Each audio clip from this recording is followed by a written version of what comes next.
Hi everybody, welcome to our weekly training video.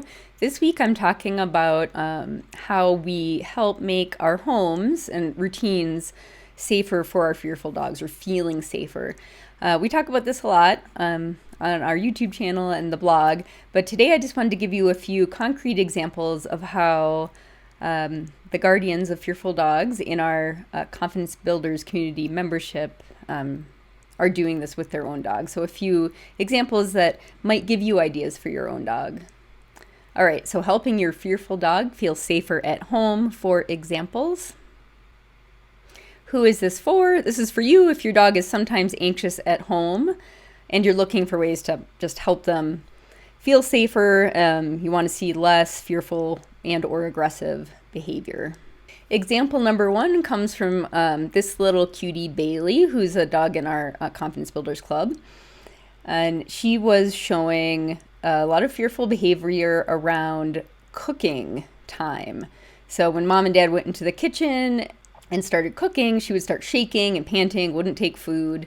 And we weren't sure what exactly about the cooking was the problem, so they did experiment with some different varying some things in the kitchen. They found that the oven seemed to be the culprit, and it didn't matter. It wasn't anything to do with sounds of things cooking in the oven, because it didn't matter if there was food in the oven or not, but it did look like potentially other noises the oven made, especially beeping of a timer, or like the beeping that signals that your oven has preheated, might have been the problem. And so one step that they took to make their home safer for Bailey was figuring out how to turn off the beeper on their oven. And since then, she is doing much better with cooking time. Here's another example from Confidence Builders Club. Nanako there in the photo. She had moved with her mom to a new house, but when her mom set up her confinement area, which is just like an X-pen with her crate in it and toys in a corner, it's still fairly sizable, but she wouldn't eat in there, and even her very favorite foods. And at first we said, well, can we, would it help to put visual barriers up around on the fencing? Do we need to move? She doesn't love the crate. Should we take the crate out? What else can we do? Ultimately, what ended up happening that helped was moving her confinement area to where she is in this photo here, and giving her the entire kitchen. And she's much happier in there.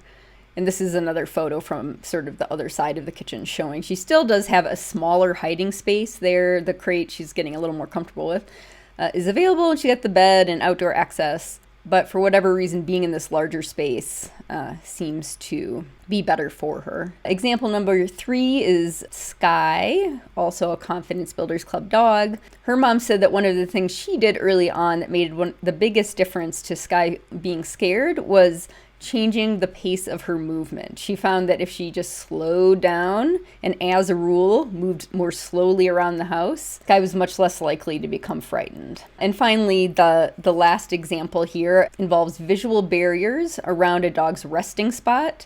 I have a couple dogs who benefited from this. Here's Sky again. In this photo, you can see that her mom put up a little wooden fencing there and then draped a towel over it.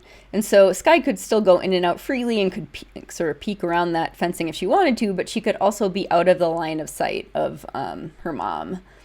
And then Libby, who's another dog in our Confidence Builders Club, had the same situation. She didn't want to use her crate, so her mom provided these sort of, I'm not sure what these things are called, but some visual barriers basically in front of her bed, so she could still have her comfy bed and it's pretty open, but she kind of has something to hide behind if she wants to.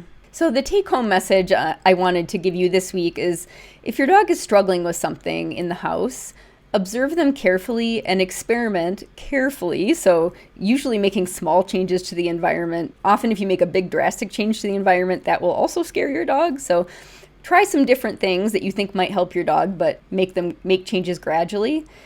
And sometimes even really small changes, like putting up a little visual barrier by the bed or changing the location of your dog's confinement or area or safe space, can make a big difference to your fearful dog. All right, everybody, I hope that helped. If you want more confidence building tips and want to get on our email list and be alerted to new offerings, discounts, etc., and our free weekly content, of course, go to the link at the bottom of this slide, dogkindtraining.com/newsletter, and you'll stay in the loop. Thanks, everyone. I'll see you next week.